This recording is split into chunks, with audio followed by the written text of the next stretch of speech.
Operation सिंदूर के बाद विदेशों में गए हमारे सर्वदलीय प्रतिनिधि मंडल में भी हमने एकता की इस झलक को देखी है। साथियों, राजनीतिक हितों के लिए देश की एकता पर प्रहार की सोच ये गुलामी की मानसिकता का हिस्सा है। कांग्रेस ने अंग्रेजों से केवल पार्टी और सत्ता ही नहीं पाई, बल्कि कांग्रेस ने गुलामी की मानसिकता को भी आत्मसात कर लिया था। आप देखिए, अभी कुछ दिन बाद ही हमारे राष्ट्रगीत वंदे मातरम के 150 साल होने जा रहे हैं। 1905 में जब अंग्रेजों ने बंगाल का विभाजन किया, उसके प्रतिरोध में वंदे मातरम हर देशवासी का स्वर बन गया था। वंदे मातरम देश की एकता और एकजुटता की आवाज बन गया था।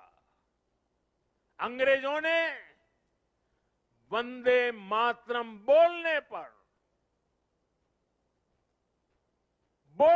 की बात तक बैन लगाने की कोशिश की थी।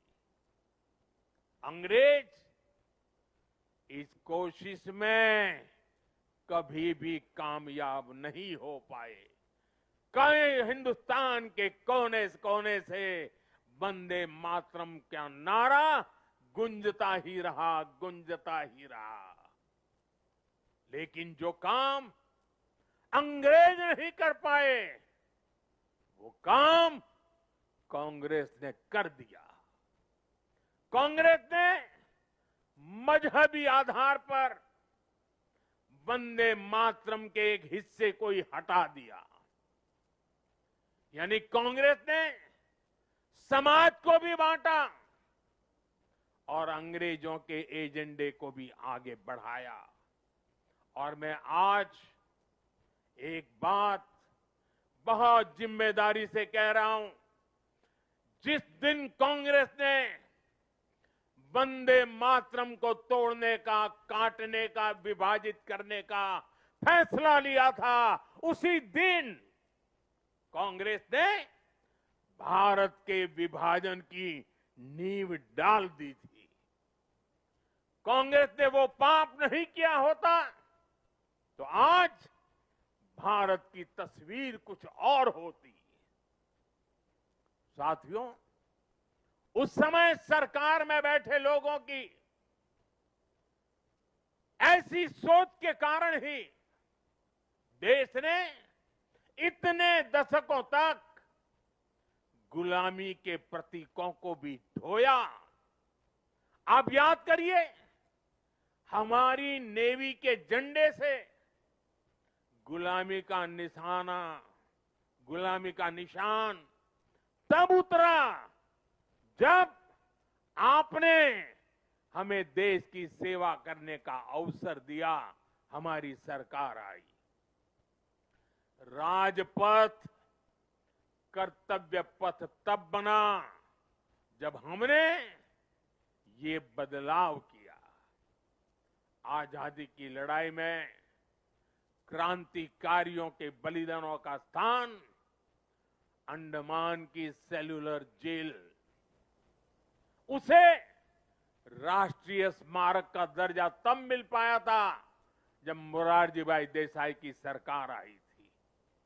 अंडमान के द्वीपों के नाम कुछ समय पहले तक अंग्रेजों के नाम पर ही थे।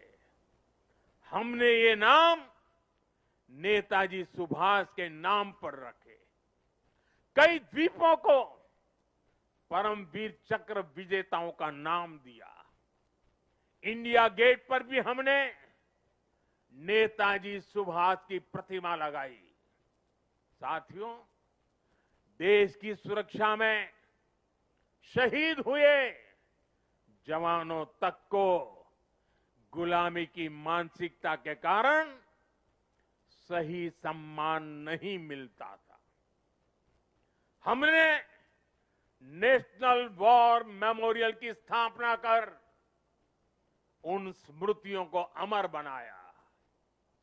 देश की आंतरिक सुरक्षा में भी 36,000 जवानों ने, ये हमारे पुलिस बेड़े के जवानों ने, देश को पता तक नहीं है, ये पुलिस बेड़े के ये खाकी वर्दीधारी लोगों ने 36,000 जवानों की शहादत हुई है। 36,000 शहीद होना ये आंकड़ा छोटा नहीं है। हमारी police, BSF, ITBP, CISF, CRPF, हमारे सभी अर्धसैनिक बल, इनके शौर्य को भी सम्मान से वंचित रखा गया। ये हमारी सरकार है जिसने पुलिस मेमोरियल बनाकर उन शहीदों को सम्मान दिया। मैं आज सरदार पटेल के चरणों में खड़े होकर के मैं देश भर में जिन जिन लोगों ने पुलिस बेड़े में रह करके सेवाएं की हैं, जो जो लोग आज पुलिस बेड़े में रह करके देश की सेवा कर रहे हैं, मैं सरदार पटेल के चरणों में खड़े रह करके आज मैं उनको सैल्यूट करता हूं। मैं उनका गौरव करता हूं, मैं उनका सम्मान करता हूं। आज देश गुलामी की मानसिकता के हर निशान को हटा रहा है। देश के लिए बलिदान देने वाले लोगों को सम्मान देकर हम राष्ट्र प्रथम की भावना को मजबूत बना रहे हैं। मेरे प्यारे देशवासियों, एकता राष्ट्र और समाज के अस्तित्व का आधार होती है। जब तक समाज में एकता है, राष्ट्र की अखंडता सुरक्षित है। इसलिए विकसित भारत के लक्ष्य तक पहुंचने के लिए हमें देश की एकता तोड़ने वाले हर षड्यंत्र को विफल बनाना होगा। एकता की ताकत से विफल बनाना होगा। इसलिए आज देश राष्ट्रीय एकता के हर मोर्चे पर निरंतर काम कर रहा है। भारत की एकता के इस अनुष्ठान के 4 आधार स्तंभ हैं। एकता का पहला स्तंभ है सांस्कृतिक एकता। ये भारत की संस्कृति है जिसने हजारों वर्षों से राजनैतिक हालातों से अलग भारत को एक राष्ट्र के रूप में अमर रखा है। हमारे 12 ज्योतिर्लिंग, 7 पुरियां, 4 धाम, 50 से अधिक शक्तिपीठ, तीर्थ यात्राओं की परंपरा, ये वो प्राण ऊर्जा है जो भारत को एक चैतन्य राष्ट्र बनाती है। इसी परंपरा को आज हम सौराष्ट्र तमिल संगमम और काशी तमिल संगमम जैसे आयोजनों के जरिए आगे बढ़ा रहे हैं।